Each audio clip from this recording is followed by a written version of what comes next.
Ayah, menurut aku, orang-orang yang ikut menyembelih hewan kurban itu harusnya diambil dari atlet-atlet bela diri, Ayah. Masya Allah, kenapa tiba-tiba kamu mikir seperti itu, Sarah? Karena sebentar lagi mau Lebaran Idul Adha, Ayah.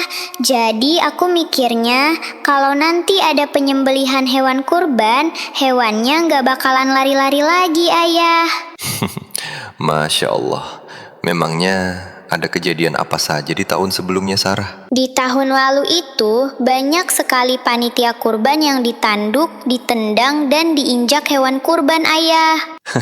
Subhanallah. Jadi karena melihat kejadian seperti itulah, kamu mikirnya panitia kurban harus dari atlet bela diri ya, Sarah? Benar sekali, Ayah. Begini, Sarah. Dalam penyembelihan hewan kurban, tidak selalu tentang kuat atau tidak kuat, Sarah. Maksud Ayah? Terkadang kita melupakan sesuatu yang lebih penting dari hanya sekedar bisa menyembelih atau tidak saja, Sarah. Apa hal yang sering kita lupakan itu, Ayah?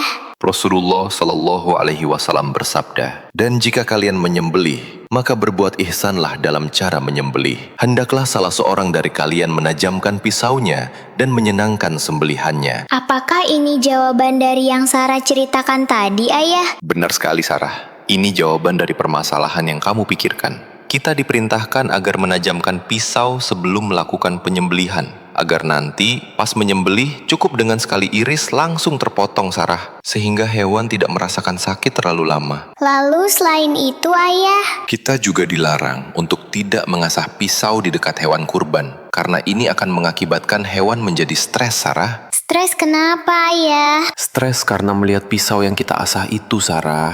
Jangankan hewan, kita saja. Jika tiba-tiba ada orang yang mengasah pisau di dekat kita, kitanya juga bakal mikir aneh-aneh dan pasti langsung waspada, Sarah. Subhanallah, apa karena itu ya, Ayah? Mereka pada kuat-kuat karena level stres dan kewaspadaannya sudah berada di titik paling tinggi. Itu belum seberapa kesalahan yang sering kita lakukan, Sarah. Maksud Ayah, masih banyak kesalahan panitia kurban yang tidak kita sadari selama ini.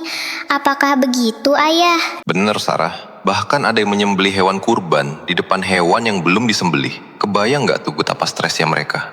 Astagfirullah, Ayah. Membayangkannya saja aku sudah stres duluan. Apalagi kalau aku langsung melihatnya, Ayah. Parahnya lagi, ada panitia yang suka sekali meluapkan emosi kepada hewan kurban dengan cara memukul, menendang, dan menariknya dengan kasar, Sarah. Padahal Islam tidak mengajarkan seperti itu. Kita justru disuruh menyembelih di tempat yang hewan sembelihan lain tidak melihatnya. Kemudian kita juga diperintahkan agar memberi ruang untuk mereka menikmati makanan sebelum disembelih. Dan kita disarankan agar mengelusnya supaya mereka merasa aman. Setelah itu, tugas terakhir kita merebahkannya dengan cara yang baik dan tidak menariknya dengan kasar. Masya Allah. Alhamdulillah, Sarah jadi paham sekarang, Ayah.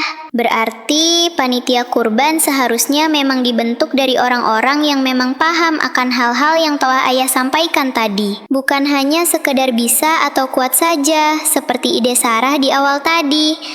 Bukankah begitu, Ayah? Masya Allah. Alhamdulillah, benar sekali, Sarah. Semoga Allah mudahkan kita berkorban di tahun ini ya, Sarah. Amin. Sampai jumpa di cerita berikutnya ya. Like, comment, share, and follow.